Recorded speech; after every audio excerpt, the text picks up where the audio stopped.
आं मुस्रि दिपेन बर'आ दिनै 14/2/2023 अक्ट'खालि इसोरखौ साखि दोननानै मिरु आफाद दुलाराय बर' फरायसा आफादनि आफादगिरिनि बिबानखौ फरायसा आफादनि 56थि गोथार गायसननाय सान गाबोनो 15 फेब्रुवारि आरो 1967 मायथाइनि 15 फेब्रुवारियाव दुलाराय बर' फरायसा आफादखौ दानाय जादोंमोन।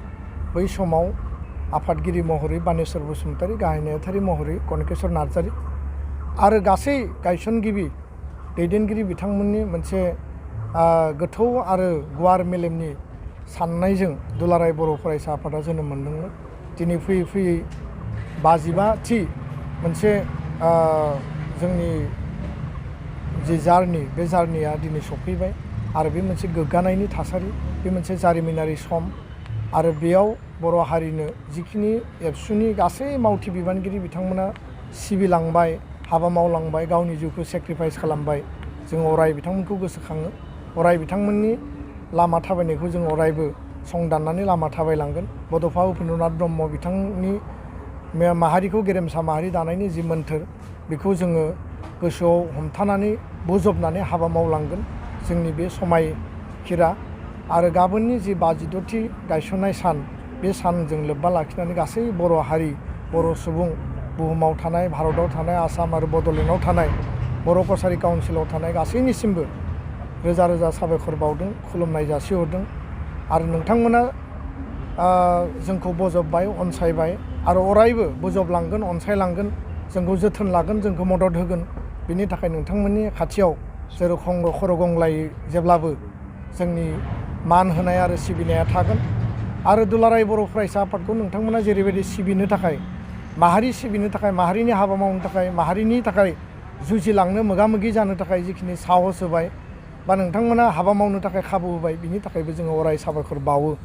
दा बयनिसिमबो गायसननाय साननि जि मोनसे गोजोननाय, बे हामलायनायखौ आं बावहरबाय आरो बियो जोंनि थाखाय गोग्गाथाव मोनसे जार्नि आरो 56थि माने बोसोर एबसुनि जि आगान, बे बर' हारिनिनो मोनसे सम्पद, माहारिनिनो मोनसे माहारियारि आफादनि मोनसे आबुं मोनसे जारिमिनारि दावबायनाय आरो बे दावबायनायखौ साफ्रोमबो जोंनि कलेज, इउनिभारसिटि, स्कुलाव फरायनाय फरायसा फरायसुलिया आंगोनि आफाद, गावनि आफाद आरो माहारिनि आफाद, फरायसा आफाद महरै बजबनानै बयबो हाबा मावलांगोन आरो लामा दिन्थिलांगोन, लामा हान्थिगोन। बेखौनो जों मिजिंथिनानै गाबोननि साना गोजोननि सान जाथों, गोग्गानायनि सान जाथों आरो जाफुंसारनायनि सान जाथों, बेखौनो आङो बयनिसिमबो खावलायबाय। जोंनि मिरु आफादा वेस्ट बेंगलनि करदांगा गोजौ फरायसालियाव जोङो हाबाफारिखौ लागोन।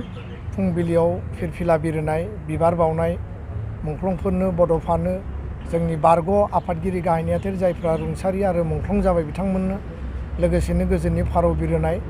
जोंहा एबसु दा लिडारशिप, एबसुनि 56थि बोसोर दैदेननायाव बर' हारिनि जौगानाय आरो थांना थानाय, बे आयदानि सायाव सावरायगोन आरो 3 बाजियाव जोङो रड मार्च लादों आरो बे रड मार्चआ जाबाय गोजोन आरो गोग्गानायनि रड मार्च, जाफुंसारनायनि रड मार्च। बेयाव बयबो बाहागो लागोन आरो बिनि गेजेरजों जोंनि गोहोखौ जोङो फिन खेबसेबाव समाज आरो हारि आरो बुहुमाव जोङो दिन्थिलांगोन आरो बे मोनसे अनलायनायनि सक्ति जागोन आरो मोनसे इउनिटिनि, खौसेथिनि मोनसे गोहो जागोन। आरो बेखायनो जिल्ला आफादफ्राबो गावबा गावनि जिल्लायाव हाबाफारि लादों, दख'रायाव हाबाफारि लादों। रड मार्चआ मोनफ्रोमबो जिल्लानि हेडक्वार्टाराव जागोन आरो बेयाव एबसुआ गामसा, आर'नाइ आरो जोङो फिरफिला लानानै सान्थियै जोङो रड मार्च खालामगोन। बयबो बाहागो लानो थाखाय आं खावलायबाय। गोजोन्थों।